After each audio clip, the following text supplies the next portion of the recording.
Yang kita harapkan adalah semuanya kondusif, berjalan dengan lancar ya, karena bagaimanapun ruang persidangan tidak boleh dibuat hal-hal yang tidak elok lah di sana gitu ya, apalagi terjadi keributan dan sebagainya, itu sangat disayangkan ya. Dan seperti halnya kemarin ya, kejadian juga ya terkait persidangan itu antara jaksa penuntut umum dengan Nikita Mirzani gitu. Oke, Bang, kan seperti dikatakan di awal sidang Niki mengeluarkan satu barang bukti kepada hakim, yaitu sebuah flash disk yang isinya diduga percakapan antara keluarga Reza Gladys kepada pihak instansi pemerintah. Nah, itu dan hakim tidak menggubris sampai selesai sidang. Mungkin tanggapan Abang mengenai bukti yang dibawa Niki saat sidang kemarin seperti apa sih Bang, dan layak nggak sih seperti itu? Ya sebenarnya kalau memang Nikita Mirzani atau kuasa hukumnya menemukan bukti lain ya terkait kasus yang ada, seperti halnya menemukan dugaan adanya kongkolingkong, adanya permainan di balik perkara yang dialami Nikita Mirzani, itu boleh-boleh saja ya. Dan itu bentuknya sifatnya dugaan ya. Hanya mungkin yang kita sayangkan gitu loh, kenapa gitu loh itu harus dihadirkan di persidangan kemarin. Yang perlu dicatat bahwa persidangan kemarin bukan persidangan untuk pembuktian, tapi persidangan kesaksian, ya enggak? Dan kalau menurut saya masih bagus hakimnya mau menerima. Bahkan hakimnya juga kan memberikan saran, hendaknya apa yang ditemukan segera dilaporkan. Ya, itu sudah bagus. Emang harusnya seperti itu mekanismenya. Jadi tidak serta-merta ditunjukkan di sana, minta diputar gitu loh. Seperti itu gitu loh, dengan harapan menggagalkan persidangan. No way ya, nggak akan mungkin ya. Nggak jelas Nikita Mirzani membacakan bahwa itu adalah dugaan adanya pengkondisian pembicaraan yang sifatnya dugaan, itu patut dibuktikan, patut diuji, patut diselidiki. Di mana ranahnya? Di kepolisian, bisa di kejaksaan, atau menyangkut masalah administrasi bisa ke ombudsman, atau menyangkut masalah penegak hukum yang nakal bisa ke KY. Di sanalah tempatnya. Makanya saya katakan apa yang dilakukan Nikita kemarin itu sia-sia. Saya tidak menyalahkan Nikita, saya justru sangat sedih.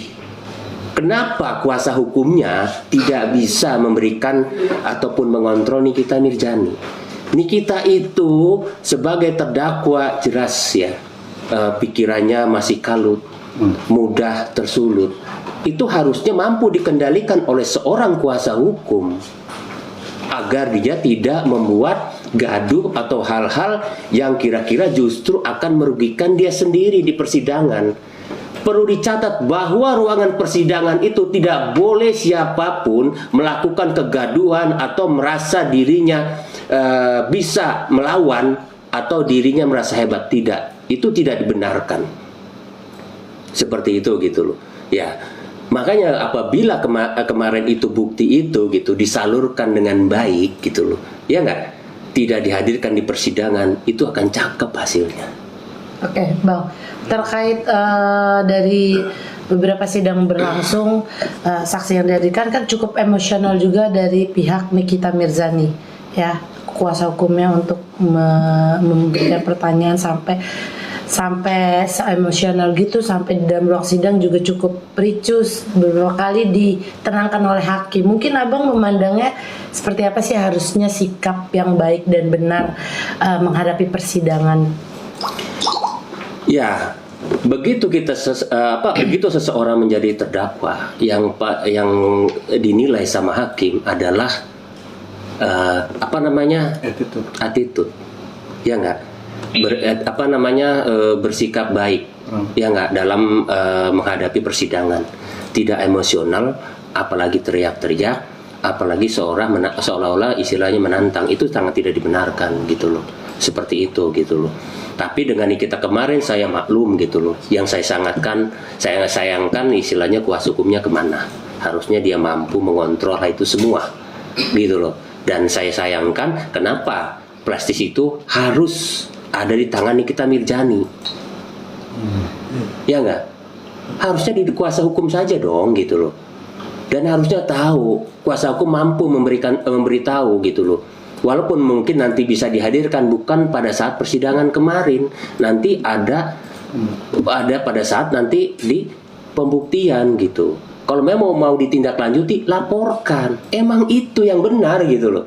Jadi jangan salah istilahnya menilai hakim begini, JP begini, boleh ya kita berpikiran miring terkait jaksa, penuntut umum dan hakim boleh, tapi tidak boleh merusak jalannya persidangan, bahkan merugikan. Itu akan merugikan Nikita Mirzani sendiri, ya enggak? Boleh kita selaku pendukung, tapi jangan gelap mata.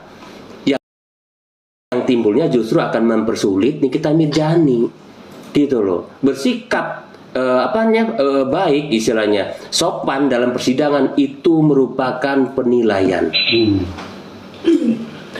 Bang, ini kan menjadi presiden buruk ya Bang, di dalam ruang peradilan, di mana semestinya kan ada etika baik pengunjung dan segala sesuatu ya Bang ya, semuanya di situ.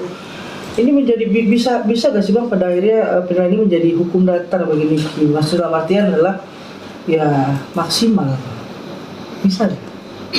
Ya kita sih termasuk saya pribadi ya saya mendukung gitu loh Nikita Mirzani gitu loh kan untuk sebisa mungkin bisa bebas ya enggak. Tapi dengan catatan saya bilang ya salah satunya ya di persidangan itu bersikap sopan dan baik gitu loh, dan ini juga harus didukung dengan perilaku dan juga dikontrol oleh kuasa hukumnya gitu loh, agar Nikita ini tidak emosional di persidangan. Oke, berarti di sini peran penting seorang kuasa hukum ya Bang terhadap klien, bisa dikatakan seperti itu? Iya betul, itu harus. Kan judulnya juga penasihat hukum, dia harus mampu menasihati kliennya, karena kuasa hukum atau penasihat hukum jauh lebih tahu cara beretika di persidangan, ya enggak? Cara bagaimana di persidangan gitu loh. Harusnya itu bisa dikontrol. Dan sangat-sangat sayangkan saya bilang kenapa flash di situ ada di tangan Nikita Mirzani. Sedangkan itu bersifat dugaan. Persidangan itu sudah bukan dugaan lagi terkait barang bukti. Itu adalah fakta. Ya enggak? Jadi apa yang dihadirkan, bukti maupun saksi maupun apapun dalam persidangan itu bukan berbentuk dugaan. Dugaan itu sudah adanya di kepolisian. Ya enggak? Tapi berbentuk fakta. Seperti itu. Makanya apabila itu mau ditindaklanjuti, laporkan gitu loh, agar segera ditindaklanjuti gitu oleh kepolisian, oleh KY dan sebagainya gitu loh. Tidak di sana ranahnya, itu salah. Kenapa nggak di stop gitu loh? Ini Sama pengacaranya. Oke, ini bisa menjadi hal yang memberatkan nggak Bang untuk Niki nantinya? Apalagi kalau ada di mana bergulir bola panas ya Bang dari netizen segala macam bahwa JPU memaksa Niki paksa pakai baju buat di borgol segala macam gitu. Padahal kan faktanya tidak seperti itu Bang. Apa yang dilakukan jaksa meminta Nikita Mirzani untuk menggunakan baju maupun borgol itu sudah sesuai SOP-nya dia, dan itu kewajiban dia buat mengingatkan selama dia menjadi terdakwa dalam tahanan kejaksaan. Tidak boleh menolak siapapun. Justru sesuatu yang salah kaprah apabila justru balik melawan. Gak boleh. Itu tugasnya dia gitu loh. Seperti itu gitu loh. Nggak boleh gitu loh. Berarti emang sudah selayaknya. Selayaknya justru harusnya tidak perlu diminta. Tidak, apalagi dipaksa gitu loh. Alasannya apa coba menolak? Nggak ada. Seperti itu. Jadi menurut saya itu yang kita sangat sayangkan gitu. Saya sekarang jadi apa ya? Jadi harus meluruskan semuanya gitu loh. Ya kita boleh mendukung orang gitu, jangan justru sebaliknya malah kita menjerumuskan Nikita. Saya sangat sayang sama Nikita gitu, jangan sampai gitu loh. Justru dukungan ini membuat Nikita makin susah, makin terjepit gitu loh. Masa istilahnya ada keributan pakai baju di persidangan, ada yang teriak istilahnya seolah-olah memberikan provokasi, itu nggak benar itu bukan namanya, bukan mendukung Nikita gitu loh. Berikan advice, nasihat yang bagus gitu loh kan, seperti itu. Oke, persidangan kemarin kan saat itu kan malah kuasa hukumnya malah meninggalkan ya bang, meninggalkan dia seorang diri ya bang. Nah, ya itu kita kan nggak paham ya, apakah misalnya kuasa hukumnya sudah memberikan arahan, namun ya Nikitanya tidak mendengar, ya kita nggak paham ya. Kita berharap ya untuk sidang berikutnya ya tidak terjadi hal seperti itu lagi. Itu sangat merugikan buat Nikita, ya enggak? Walaupun dia istilahnya sudah benar atau apapun, tapi itu bentuk-bentuk yang sangat tidak elok di ruangan persidangan gitu loh, seperti itu. Artinya kegaduhan itu menjadi pertimbangan dari pihak JPU dan majelis hakim ya bang? Oh iyalah, apalagi dengan terang-terangan dia sedang di situ meminta keadilan di depan hakim, tapi di sisi lain dia membacakan punya flash disk bahwa ada permainan, bahwa ada pengkondisian antara mereka. Bahkan tudingan suap ya bang? Ya iya, sih. Gak bisa bang, gitu loh, paham gak? Jadi kita boleh tidak sepakat, boleh benci dengan JPU, boleh benci dengan hakim, tapi tidak boleh membuat gaduh dalam persidangan. Dan kita harus tahu, ya enggak, alurnya kemana dan seperti apa. Itu blunder kalau menurut saya gitu. Harusnya flash disk itu jangan ditongolin di sana. Kalau mau frontal langsung aja di up di media, ya enggak? Seperti itu gitu loh. Ketimbang harus ribut di sana, ketimbang harus justru membuat istilahnya apa namanya membuat keributan, jadi semacam ada perlawanan atau gimana. Nggak ada itu, nggak akan misalnya masalah. Tetap hakim itu menjalankan istilahnya fungsinya sebagai akhir dari nanti yang akan membuat keputusan. Saat ini hakim masih mendengar, menyimak, belum membuat kesimpulan, gitu loh, ya enggak? Jadi kalau memang pada saat pembicaraan misalnya dari kuasa hukum Nikita atau Nikita disela, itu hanya sifatnya agar persidangan itu berjalan dengan lancar, gitu loh. Pastinya kalau misalnya pembicaraan atau pertanyaan itu makin lebar, biasanya diikat sama hakim gitu loh. Oke bang, kalau misalkan posisi itu dihadirkan di saat sidang pembuktian, sudah bisa? Ya mungkin bisa saja gitu loh, tapi kan akan dilihat gitu loh korelasi hubungan dengan perkara yang berjalan gitu. Mungkin akan lebih tepat di sana gitu kan, pada saat proses pembuktian gitu loh. Ini saya memberikan bukti juga, walaupun kalau menurut saya walaupun akan tetap ditolak, karena itu dua perkara hukum pidana yang berbeda kalau dilaporkan gitu loh. Kalau itu dilaporkan berkaitan dengan penyuapan dan segala macam, masuk di sana, nggak ada hubungannya sama perkara Nikita gitu loh. Seperti itu, perkaranya Nikita akan tetap berjalan walaupun itu ditemukan. Seperti itu, nanti putusannya seperti apa kan gitu kan, karena kan ini istilahnya ada fakta dan bukti dan saksi kan terkait perkara Nikita ini gitu loh. Seperti itu. Oke, berarti ini dua hal yang berbeda ya bang. Ini maksudnya dalam artian kalau membuktikan silakan di waktu dan ranah yang berbeda nantinya. Betul, bukan di situ ya. Bukan di situ gitu loh. Makanya saya kemarin sempat saran segera buat laporan, saya bilang kan. Kalau memang dalam video itu ada indikasi penyuapan segala macam, laporkan, bisa ke KPK, ya enggak? Kalau misalnya ada istilahnya hakim-hakim yang nakal, bisa ke KY.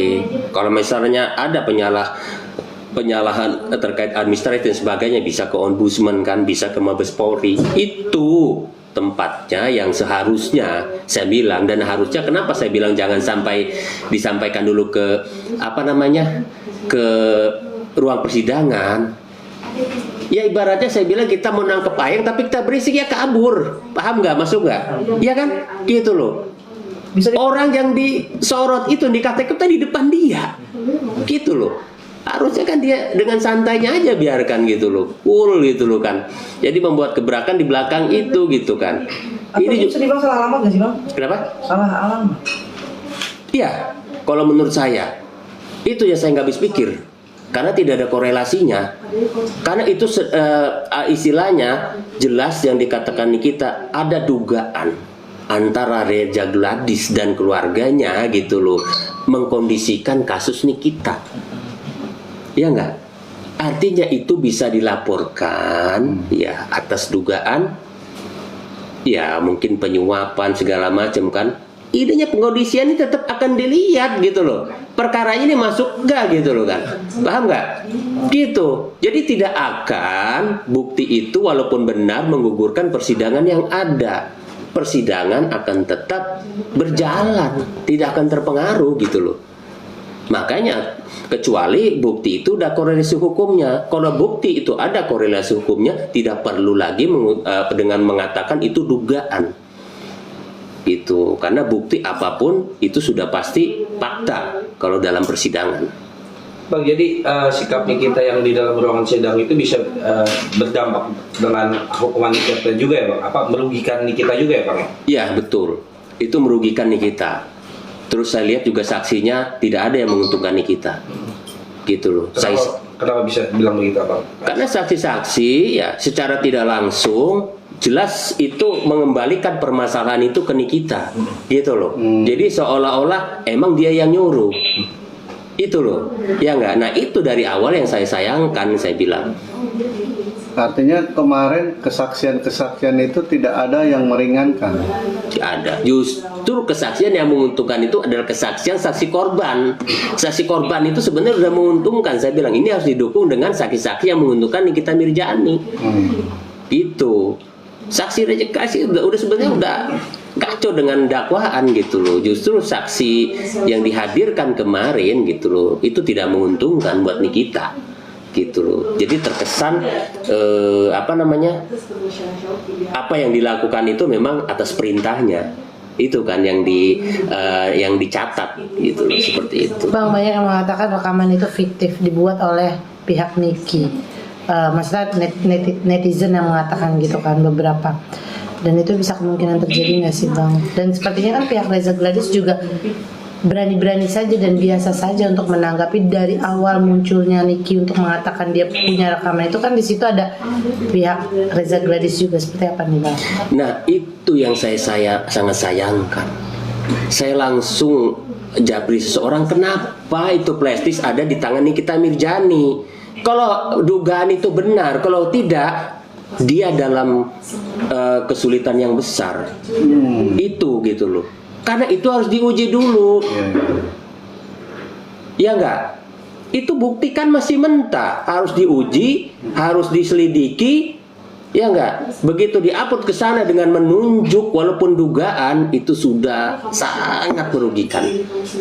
Kalau itu benar fakta, kalau enggak, coba akan jadi masalah baru. Iya kan? Itu saya bilang. Iya, makanya saya pertanyakan, ini orang yang mendukung Nikita Mirzani, dia benar mendukung apa justru akan menjerumuskan dia? Itu, gitu loh. Jadi kalau kita berbicara fakta, jangan dikasih dugaan-dugaan lagi gitu loh. Seperti itu. Bang, terakhir dari saya bang,